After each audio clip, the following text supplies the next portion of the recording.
Tonight we're talking about drone racing and FPV stuff. Next month we've got someone coming, Ashley's coming from Flight to Remember. They have a pretty cool program where they go, and I'll let her tell you about it actually because I won't do it justice. But essentially they get together with people who have kind of a last wish to see a certain place, and so they go out and do a drone flight of that and bring that information, or bring those videos and moments to people who are dying, which is super cool. And it's a very popular program. They fly all over the U.S. and I think internationally as well. We're also going to talk about insurance. I don't know if I've got an insurance agent coming to talk about drone insurance. If not, we'll just kind of crowdsource that and have people who work in this field professionally just share their knowledge, or we'll do a little roundtable Q&A about insurance. But that'll be on the slate for September, and the date on that is pending because Ashley had a conflict with the original date. But we'll figure that out. October, not sure what the topic is, but it'll be something good, I'm sure. November, we're going to talk about flying in the winter. So wintertime flying, how to avoid ice, how to keep your batteries warm, how to not drop it in the lake, that kind of stuff. So that one should be cool. So tonight we've got two presentations. Andy will be up. Drew Ferguson from FastStar was originally going to come and talk about the Interscholastic Drone Racing Association. He had a conflict and couldn't be here tonight, so I poked around a little bit this afternoon. I'll do my best to talk a little bit about it. I actually don't know that much about it. Hopefully we can get him back another time, and I can also connect you with him. So I know you guys are here probably in particular to hear about the high school league stuff, so find me after and I'll make an introduction to Drew, even though he couldn't be here tonight. So apologies for my lack of information there, but I'll talk a little bit. I've got a few slides, so I'll start that. Are there anybody else have announcements or stuff they want to say or ask real quick? No? Cool. I'll start. All right.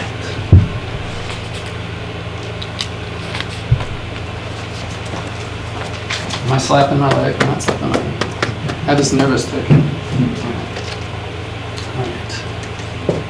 So, high school drone racing. I was poking around this afternoon to try and get some more information on Drew's program, the Interscholastic Drone Racing Association, and I found a couple of other things that are happening in the area, which was kind of cool. I didn't know about that. But I'll talk about what we drove first.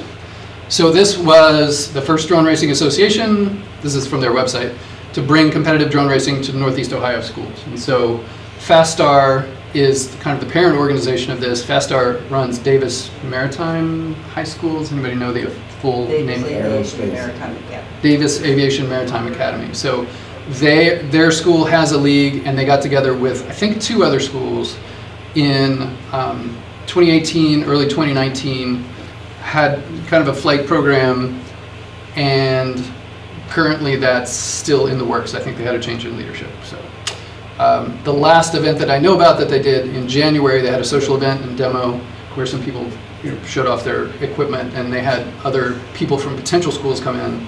But all that's kind of up in the air. According to Drew, it is still happening. So like I said, if you're interested in this program specifically, find me after, and I'll connect you with the right people there. Drew can better speak to that than I can. So that's what we drive. For more information, there's their website and FastStar, and hopefully we'll get Drew back in here. But that's a photo from their January event there. Meanwhile, in Sandusky, this was a year prior. This is a news article from April 2018. 2 schools in the Sandusky area had an organized drone racing group that was supported by 4 or 5 sponsors that I'll show you later on that helped put that thing together. So this was April 2018. I don't know if they did it last year or not, but hopefully. But I mean, these guys are doing it right. When I was in high school, I was basically trying to figure out how to get across the street in the middle of the day to smoke a cigarette and wishing I wasn't in band. Looks super fun. I wish this kind of stuff had been around when I was in high school, but it wasn't. So now I'm doing it. Just a few shots of these guys from the Sandusky event. And I just pulled these right off the newspaper website. But again, really cool stuff that is happening in the area. So the Sandusky group was supported by Buckeye Cable Sports Network, North Point Educational Service Center, EHUB, Safety Third Racing, which I think is a national organization. Maybe you can fill me in. Do you know any of these? I think they're in Massachusetts or something. It's Really? like a racing club, yeah. Okay. All right, cool. I'm sure that if we reached out to Sandusky, the school, or Buckeye Cable Sports Network, they would be able to let us know, give us at least a status on whether that stuff is still going on or not. So maybe some good connections there. And in Marion, Ohio, this is going on right now. There's a group called Drones in School, which claims to be a national organization. There's their little logo. Based on their website, they are a national organization, but they seem to be based in Ohio because what they're working on is Ohio. And that's just a quick shot of them at. I'm sorry, I didn't capture where this was. Ohio State Fair. Ohio State Fair. So this is a news article from this month. So that's something else that's going on not too far from here in Marion. And like I said, I apologize for not being Drew or being able to secure Drew, but this is the information I've got. If people are interested in other, want more connections or information on this, let me know. Just find me after and I'll put you in touch. And with that, I'll go to Andy. Would you say your last name for me? Stankiewicz, yes. Andy Stankiewicz from the Cleveland Quad Squad is here to tell us all about Cleveland Quad Squad. And did you race some gear? Yes, I did. Awesome. Set some stuff up. Talk Cool. about. All right. Do you have slides? No. Okay, cool. Totally okay.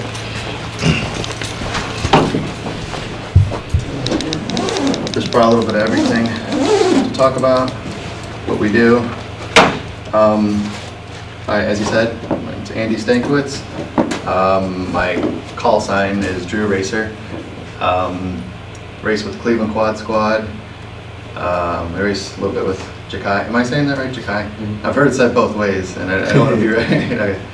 And yeah, I got into FPV racing probably 5 years ago.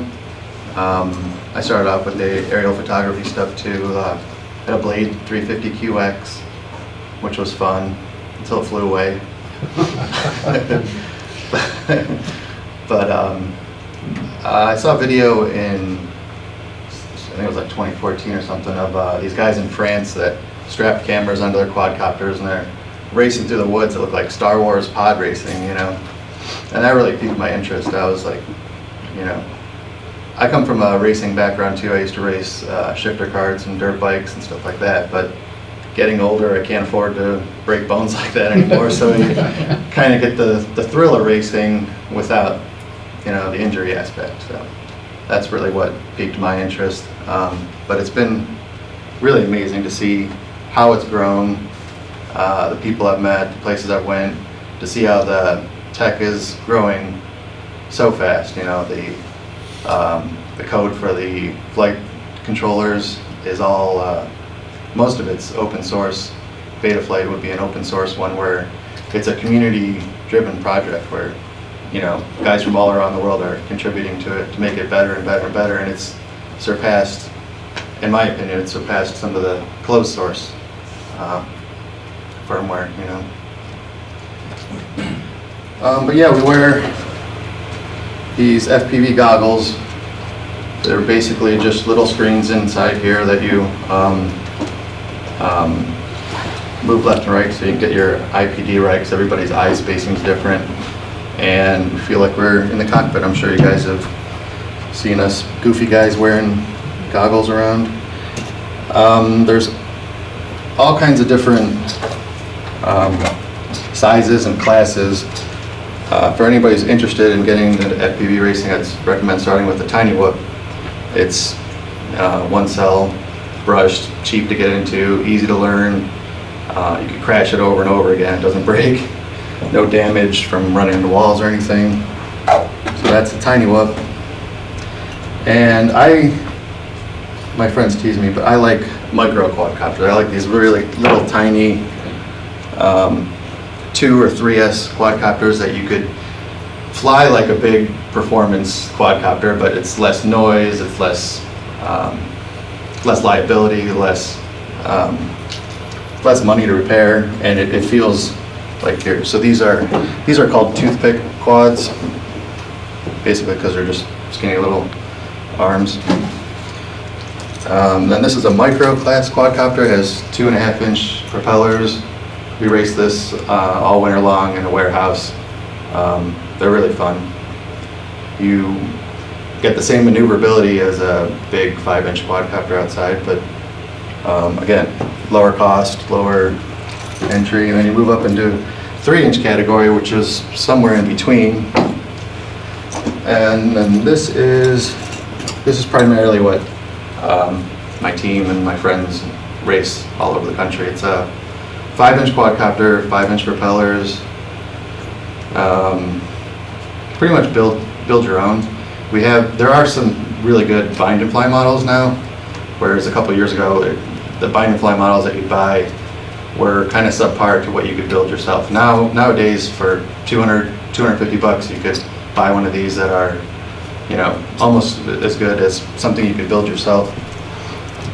So, I mean, the performance in these things is mind-blowing. It's amazing. I heard that they're starting to put G meters on them now, and they're peaking 20 Gs in the corners and turns.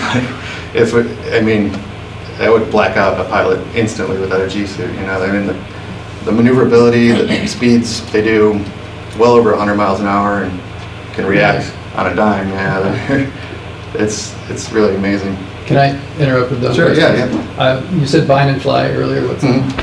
Bind and fly is a model that you could just buy, take out of the box, throw propellers on it, put a battery in it, and you bind it to your transmitter that you already have. Yeah. Cool. Meaning it's pre-built. You know.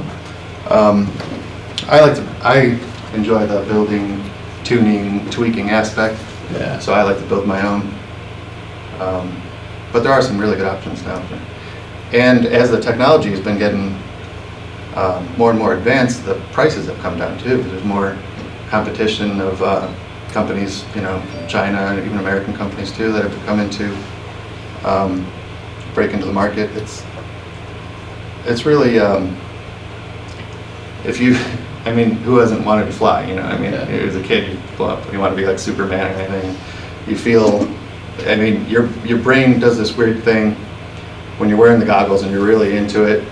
You forget that your feet are on the ground. Literally, you feel in the cockpit. You know, you think about momentum, you think about speed, vector, angles, all that stuff. Like, it just becomes naturally, like any good like race car or anything like that. You become one with the machine. You know, and it's really quite a feeling. You know, for those, our races only last 2.5, maybe a little under 3 minutes, but it feels like a half hour sometimes. It's so intense that, you know, you see guys with goggles, they're shaking all over the place. They're really, really intense, you know, immersive effect. So, yeah, we've traveled all over the country. This month and next month, we're in a different city every weekend. We just came from Buffalo, New York, which was an amazing race. They're really starting to up their production values. Like, I don't know if you guys seen Drone Racing League on ESPN. It's even the club racing is getting close to that point where they've colored chairs that you sit in, and they had a webcam in front of us with colored, and I had to install these color changing LEDs. It's just these little dip switches where I could change. Oh. Pilot number 1 would be red, and, you know, one round, and then green the next round. So because it was at a state fair too, a lot of times they're incorporating drone racing into bigger events, state fairs, things like that, where which is pretty cool to see spectators. You know, it's usually just, you know, us pilots who come to watch races, but there were thousands of people. It's on TV. It was really cool.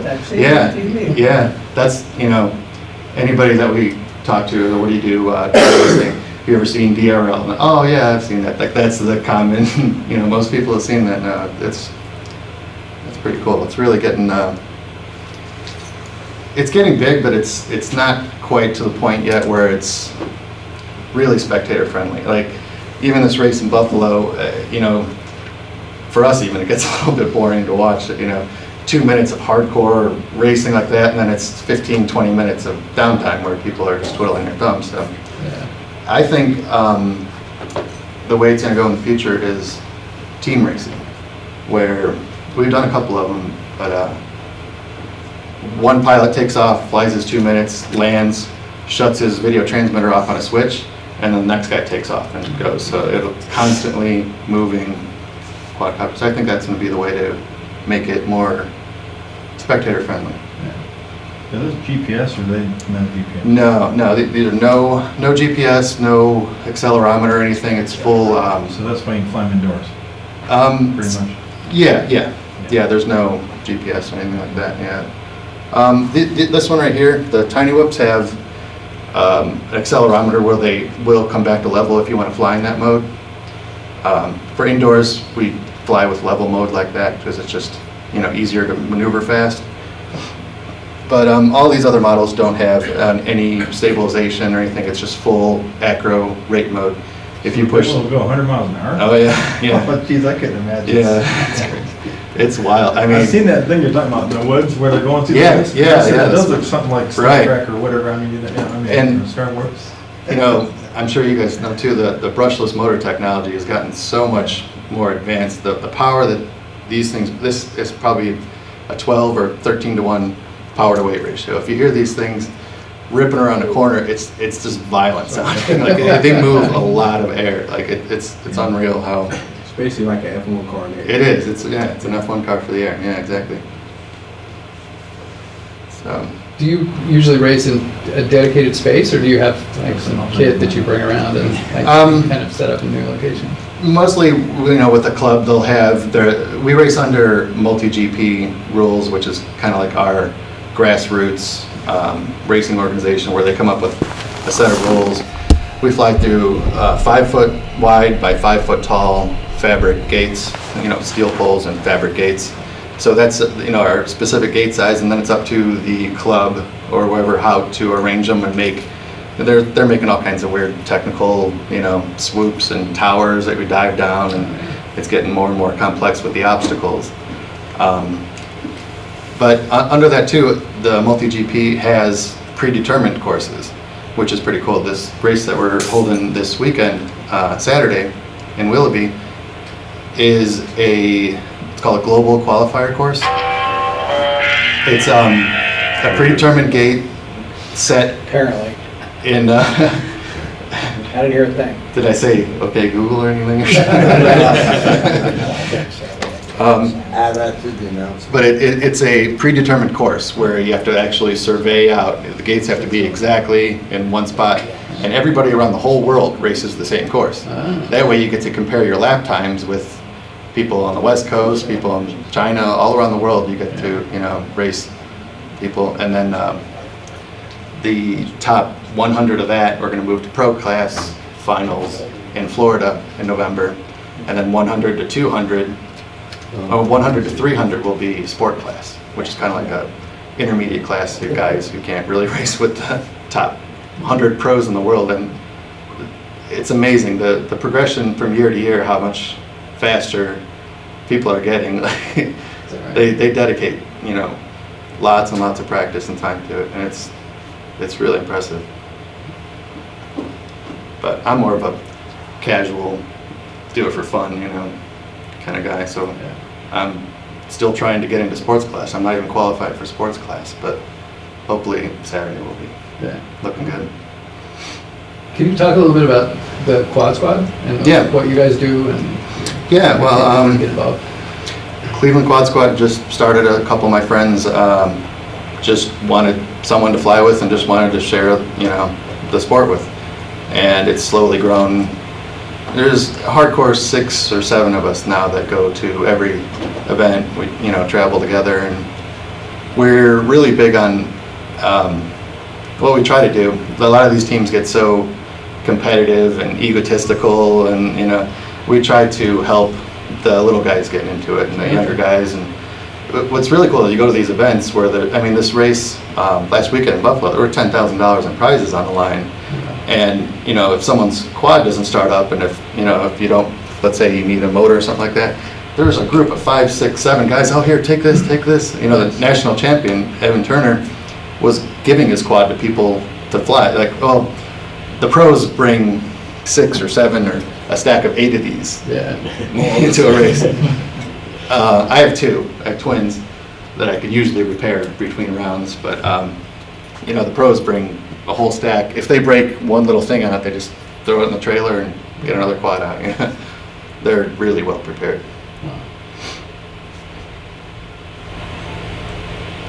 Yeah, any other questions or thoughts? Do you guys fly regularly? Do you have like open? Join us, come check it out. Oh yeah, absolutely. Yeah, we used to practice a lot in Strongsville. We would just set up a couple gates and fly around and practice. But now our friend Neil in Willoughby, he's got some beautiful property, and he started his own Where's your chapter. event, Willoughby? You mentioned that. Pardon? Where's the event in Willoughby that you're at? Reeves Road, right off Lost Nation Road. Yeah. The park down there? Yeah, no, it's actually a private backyard. Yeah. What's that? You'll Look at be those roads in the backyard. Oh, okay. Yeah, and it's open if you guys want to stop by and check out what we do to it. It's going from 9 until whenever. Yeah, we somehow had the idea to squeeze 2 races in one day. So, Wow. so we get 10 rounds to try and improve our time on the global qualifier list, to try and move up the ladder to qualify for finals. Also, yeah, I guess I should talk about too, the different FPV, it's kind of split into 2 different types of people. People who enjoy the racing aspect of it, of going through a predetermined course, counting thousandths of a seconds and, you know, trying to improve your time and crashing constantly.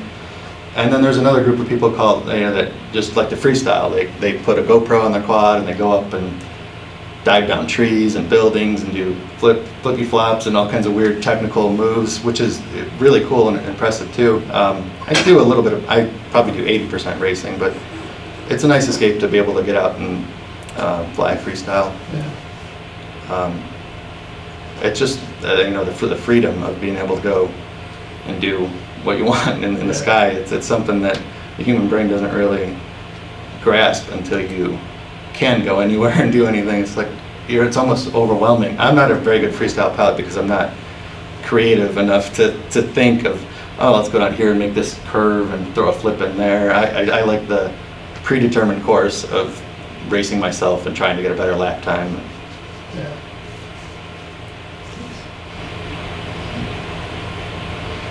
Any other questions, thoughts? Are there sponsors and endorsements and things Yes, like that? Again, it's a relatively small hobby compared to, you know, RC. You know, even RC planes are probably 5 times the size of FPV quadcopters. But there is sponsorship, mainly from hobby stores and you know, electronics makers, motor makers, and stuff too. But so a pilot would have, you know, a camera sponsor, a motor sponsor, a propeller sponsor, you know, at the pro level, or pro amateur level, you know. And, you know, I hear a lot of people say, "Oh, that's so expensive. I crashed my quadcopter. I did," you know. But for the thrill that you get per dollar, it's like no other form of racing. There's no other form of racing that you could spend $500 and go out and have that much of a thrill altogether. You know, I've flown model airplanes for 45 years, and I know people spent more on their golf clubs than they have on their airplanes. Oh yeah. So I mean, you know, especially when you talk about the entry level now too, you could get into this $200. They have a kit with a tiny whip controller and goggles. Really? Newbie Drone sells it, and it's a really good competitive, good quadcopter too. You know, so it's really the entry level is getting lower, and the entry barrier is getting lower and lower to get into. And you don't have to be. 5 years ago, you had to be kind of a electronics wizard to figure out how to get all these parts to work together too. You know, flight controller and receiver, and the flight controller code was not nearly as good back then. It was all custom programmed stuff, you know. nowadays, I could build one of these in an hour and get it flying, probably, from scratch. That's pretty cool. How does that open source software piece of it work? I assume they're separate on the controller and on the bird. Well, the flight controller itself, it's basically kind of like the brain of the, it tells the electronic speed controllers whether to speed up this motor in this bank or turn this way. But the flight controller is decoding what you're telling it to do, and then it's going to tell the motors what to do. But the feature set has gotten so rich that there's launch mode now where you just click a button and the quadcopter stands up like that all by itself, and then it's ready to take off full speed. The PID controllers, there's the filtering. To filter out every motor makes electrical noise, and then if you bend a prop down or something like that and you're flying like that, it's going to introduce more noise into that flight controller. So the filters will block out unwanted noise. And you could get your quad to fly a little bit better with really tightly tuned filters, but then if you bend a prop or something, you could smoke a motor. It'll just overheat the motor because it's just asking too much of it, Gotcha. But yeah, the Betaflight code has come so far. Literally every month there's a brand new version of it. Wow. So you're pretty much constantly updating that with adding the latest. Is that something people tweak? Do you have something like secret sauce? I do, but there's a lot of people who fly last year's firmware and swear by it. It works for me. I'm not, because with every new firm, open source too, there are bugs. And, this latest Betaflight 4.0. People were arming their quads and it was going just full throttle to the sky. People are almost, getting hurt with their fingers and stuff too. But it was just a bug in the filtering, so they released a 4.02 and 4.03 with a little softer filters that wouldn't safer, Yeah. But Here's a question for you. For the SWAT team, we do not GPS denied flights in the homes, clear houses. And we'll use an aircraft with a positional sensor. My standing joke when we teach, we've heard this, is if you really want to be effective, just grab somebody that does drone racing and they clear the house for you like in 32 seconds. Yeah. Well, that's the But thing. I'm not sure if that's, I know that with that, from seeing the guys before, it's all about forward motion, constant motion. Right. So stopping and looking around and looking behind Well, the chairs. What's like something like this. Well, I've seen people asking the police forums departments about, do use has this. anyone tried using a whoop for that? And the problem is it takes you longer than the battery life on a whoop to be able to The clear house, what you're trying to do. But the size. So we use the air. Because it's smaller, fits through a window. We'll take a window out, we'll go in, and then we'll clear it. Like toothpick, probably do that. Yeah. Toothpick. Those are. See, he's talking to me. See, like this style quad, you could build. That's what's in the sandwiches, right? It's over there. And again, when you're building something yourself, you think of the end goal in mind. So I could build something like this with prop cards and a nice stable big battery where you could fly for 8-10 minutes if you wanted to. It wouldn't But be. see, the key with that is when we initially train self-police and fire, the pilots, we do train them on just a cheap, non-GPS. There's a barometric thing in there, so intense altitude, because it's hard to buy a cheap one that doesn't at least have that. Yeah. But the rest of it, as far as the GPS and the positioning, is not there. So that forces them to learn how to fly manually. Right. In case they go in attitude mode. And Right. then all of a sudden, it's like, it's drifting away. Yeah. We'll control it and bring it back. I've never had to do that. It just stays, I set the controller down and stays where it's at. Yeah, it's a totally so we do different. make them do that, but Yeah. again, they're not, I'd call it like an accidental pilot. The primary job function says they're trained to do that. But you always get questions, especially for a wood frame home or something like that, because I know that's 5.8 and 2.4. Will that work? Will you end up getting signal drop out of them? I'm not sure how that would all work. That's But another. I know the size of it, the traction's the size of it, and being able to get areas, quicker. Right. Without, and also, if I bounce off a wall, we put prop cards on. Yeah. Oh yeah. If you, bounce it off a wall. You're not gonna- Right, yeah. You drive the tele? What's that? You drive the tele? We've done that, and I know Chad loves the frickin' Tello, and he has the Wi-Fi repeater. And I have a Tello, and so that would probably work, but again, accidental pilot. So with the Tello, if you want to use a remote and not your phone, then you have to pair it up to a Bluetooth, and our stuff's got to work, which is Yeah, so you can't, yeah, yeah. the technical expertise side, other than guys that really enjoy it and do it, it's not there. It's got to come out. Yeah. and be used.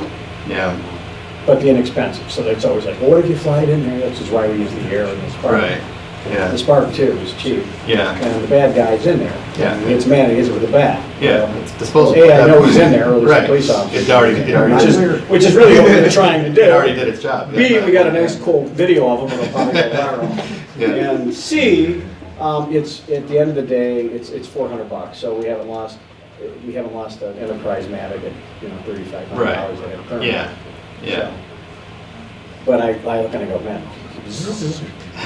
yeah. what's the worst that could happen? There's even smaller ones in this now too. There's a Tiny Whip Nano that's about maybe 75% of that size, which is even smaller. Yeah, but the stability, like if you were learning, if anybody here wanted to learn how to fly it. You could totally fly this. Any one of you guys It's can it's fly dialed this in, it's today. not gonna be, I know you got a cheaper Yeah. set of FPV, so, which is fine. This one has stability mode, so anybody here could learn to fly this in 10, 15 minutes. It's so easy. Yeah. And they're durable. Oh yeah. Scott, you can even. That's my point. That's what it Can an old guy? It's just like. 4 cats, a 3-year-old, and ceiling fans, I haven't killed mine. All right. That's a good. So that's a good track. Yeah. And there's other ones I've seen. I have a smaller one, Baseball like that bat. says knockoff, but it's Yeah. similar. I'm trying to baseball bat. I mean, so the frame is like a durable plastic. Yeah, it's So, very I mean, soft. You can yeah. whack that Yeah. thing pretty. It won't break. hard. It's just soft. You probably have to break the electronics before you break the frame. You mentioned something about 5.8 video in houses and even metal buildings and stuff like that too. The goggle technology has gotten so much better too. I'm using a rapid fire module. It actually has 2 diversity antennas, so it's picking up 2 different signals.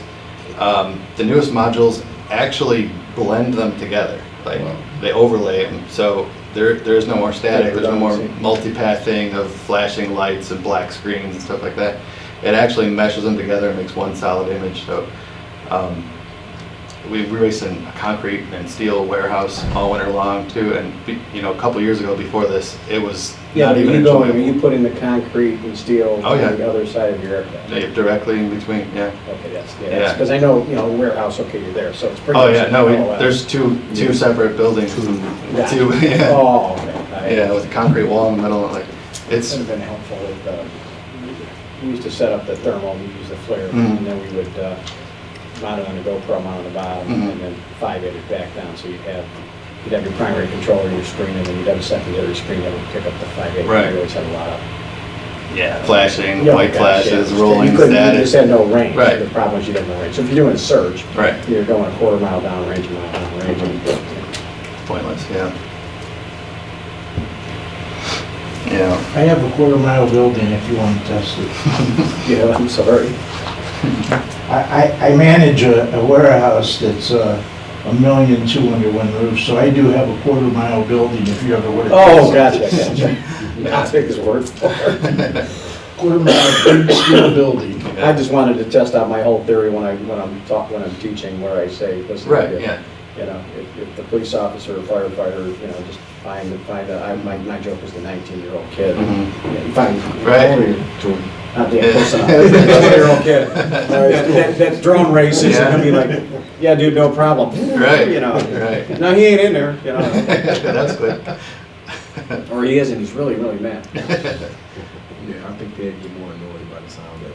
Right, well, Yeah. again, we don't care. Right. If it flushes them out, it's a Yeah. good day. Yeah, we were actually even thinking about experimenting with some. We tried putting headlights on them, like little LED headlights, to fly around in pitch black darkness. We're actually going to do a ghost hunting thing at the Mansfield Reformatory one. Cruise around. That would have been fun.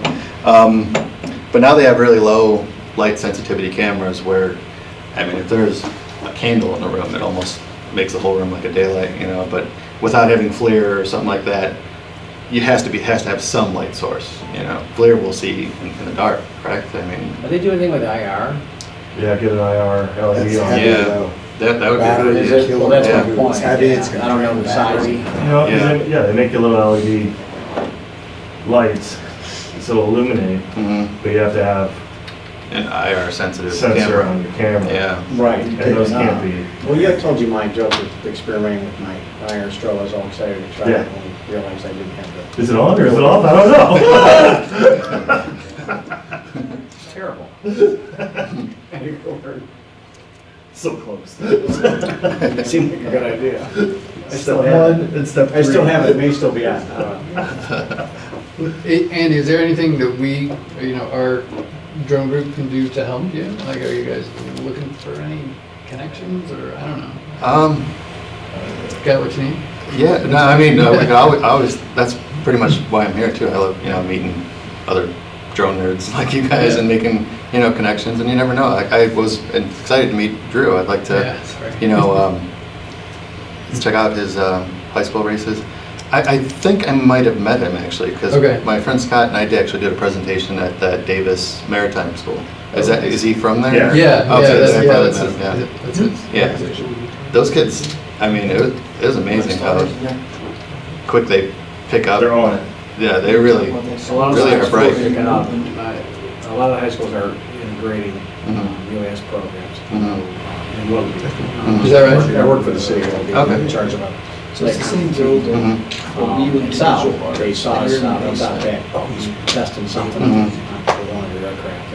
And the kids saw it, so the instructor came and said, hey, we're using it for a bunch of different stuff. yeah, And he says, we have a program, would you come over? And I didn't realize they had a program. The first year was just kind of I don't want to say what's the program. Well, like Next that, year- yeah, like The that. next year was accredited class. They Right. ran for whatever, around semester scores, Mhm. and then high school program. But, Yeah. so they are adding that stuff. yeah, no, that's really cool. And then, to see high schools racing other high schools, I mean, I didn't play sports in high school, but I mean, that would have been a sport that I would I have mean, loved. I'm sure I'm offending somebody, but if they said golf team or drone team. Yeah, I'd pick drone team all day. Yeah. Not there's anything wrong with the golf team. Yeah. Yeah. No, I mean, I think we need, as a country, need to push the STEM programs more and stuff too, because, I mean, we're gonna need that technology in the future. We're kind of getting surpassed by other countries, and Have they fooled around with any of have you seen any of the AR stuff? The augmented reality stuff with them? yeah. Where you, in the same warehouse, you have gates, and they're electronic gates. That I was actually thinking about that And too. that is, and they actually have, there's Yeah. a company called EduBees that makes software for that, Mhm. that you can fly. I think it's set up for DJI, it's a Mhm. commercial stuff. But it's set up where you load their software, you block, Right. connect it with your flight controller. Obviously, in a big open area, but then it outlays a whole track for you to fly. In the- And then you can in the- get points as you, Yeah. candy Yeah, gates kind of pop think up. like Sonic the Hedgehog. Right. Right. Yeah, yeah. Only you're literally flying, Yeah. you're flying the aircraft to do that. Right, and what's, And I just think of that, I go, well, Yeah. my gosh, And granted, what- you need the space, yeah, but imagine the type of course you could develop Oh, yeah. with a I hell of a mean, lot less cost. What is it called? EduBees. I can pull it up on, It's an Israeli. go on YouTube and put in EduBees AR racing, and you'll find a pretty cool clip of. They show them over a big field, and then Yeah. they're flying whatever the heck they're flying. I mean, that'd be There's great a for whole practice course there, too. there are guys flying around. I mean, yeah, if we clip a gate at 70 miles an hour and. No, then this you got thing, this- if you clip a gate, it penalizes It would turn you, red in the goggles. but the or something, aircraft yeah. keeps flying. Right, So you yeah. lose points rather than losing. an Right, it would be a aircraft. really great. And you could practice do, tool. imagine the course, Yeah, the scenery. You could have gates in the sky anywhere you want, Right. unlimited. Yeah, crazy. Yeah, that. Physically, combining, digital world with Mhm. digital. EDGB, like EDGYB, EDGEY or something? I mean, well, EDGB. Yeah, EDGYB. Huh, it's interesting. Yeah, no, I think that's the way it's gonna go in the future, It was really, I'm like, well, I look at it from a different viewpoint. So Mhm. from a racing standpoint, I said, well, basically it was set up for racing. Right, right. That's what it's for. Mhm, From my standpoint, when we're trying to train people in sims, mhm. either interior flying, whatever you want to be doing, I can simulate that. So they can physically fly it around, but I give them, Right. for when they're developing pilot skills, I Mhm. give them that with no repercussions of Right. using an aircraft. Yeah. Cost $22,000. Wow, yeah. But, I mean, that's priceless for a training tool for you guys, you know? Well, everything's headed that way, I mean, you know that. Yeah. It really is, the overlay is really cool Mhm. into the FPV stuff. Yeah. Basically, it's set up for that. Yeah. I'd like to start getting lap times in the goggles. I'm trying to figure out a way to get, because the lap time's integrated to computer. We have an RF puck system that, let's say I'm assigned to channel, F4, where it was 5800. When F4 gets a spike and goes back down at the gate, it triggers my lap time. There's really no way, no reason why we can't get that triggered lap TBS time working on it. in your goggles, What'd you say? TBS is working on it. Really? Right. Yeah. So that's what the new Fusion is. Oh, the Fusion has lap time? I suppose. Yeah. Well, at least it's expandable, like they could add it on in the future, I think that would be awesome. That NGB idea What was the? for these guys, I'm thinking more and more For about the it. racers? Yeah. I 'Cause thought it that would- was the idea. Well, no, but it would instantly do your time, right? Well, it does, Yeah. because when you follow that course, Yeah, I mean, digitally is, Yeah, virtual, it knows it's all there. Yeah. So your time is Right. there because it's. It knows you gotta when hit you the gate. triggered If that you gate, go out, yeah. you get And penalized. they don't know you guys exist. Like, Right. that's the problem. No one's calling and be like, hey, I have a problem, Right. fix it. Yeah. And this is the X amount of money Mhm. that you can get into it. There is a growing need for it. Mhm. Scott and Chris and I work in the telecom business. We're trying to figure out AI with putting things on the horizon. Well, they like putting things straight down, Mhm. right? Or, Like a pin. yeah, the racing thing, it's out there. Mhm. It hasn't really done a whole lot. Mhm. So, but if you could push them, there's other companies that are doing the same thing that have a little bit more experience with them, with that idea Mhm. of an AR type world, Mhm. that they're just kind of just now getting into the, holy crap, yeah, there is a need for it, Yeah. right? Yeah. Yeah. So, that's what he's showing. Yeah, but again, that's kind of getting away from, it can't really be a spectator sport if we're just Right. flying around in Yeah. circles in a field. Nobody knows what they're doing. Yeah. So, Bruce isn't here, Bruce Chambers? Yeah, for Right. pretty much, yeah. So we had talked about the dirt tracks. Yeah. So, were you guys gonna go Yeah. further with that? Yeah. They're literally over. Yeah, we had a race there a couple years ago. It was awesome. We did a team race at So we wanna Fremont build that Speedway. up. And I know the season's almost over, Yeah, but to introduce it, because I think that's a genius. yeah. Every county has a couple of dirt tracks. Right. Right.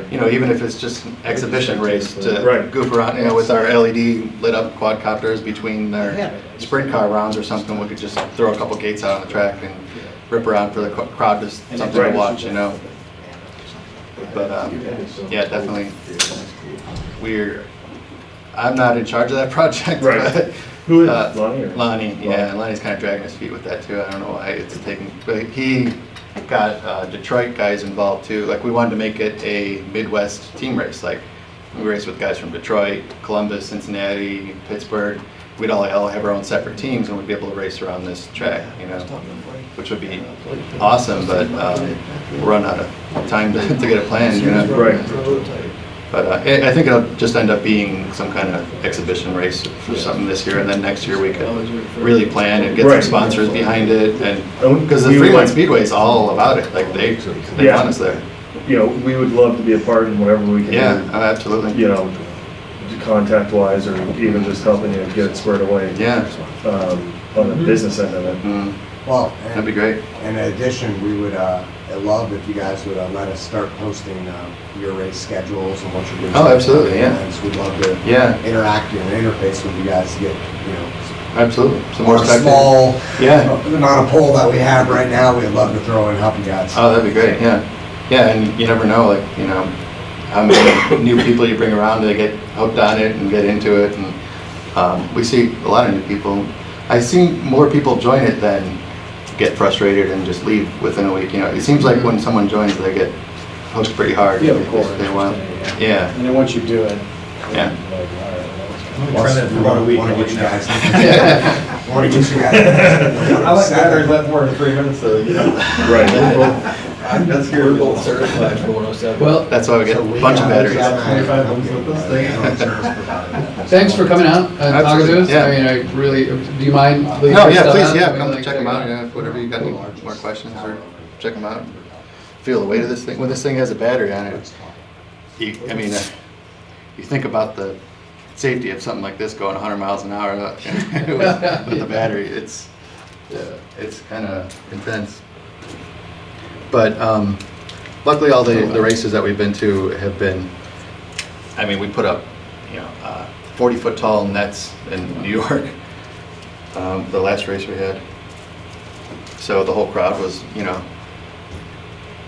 protected from, because when you sometimes when you clip a gate, it just starts death spiral, and you don't know where it's going. You don't know, you're trying to bring it back, but you could be headed right towards the cars or an audience, or so that.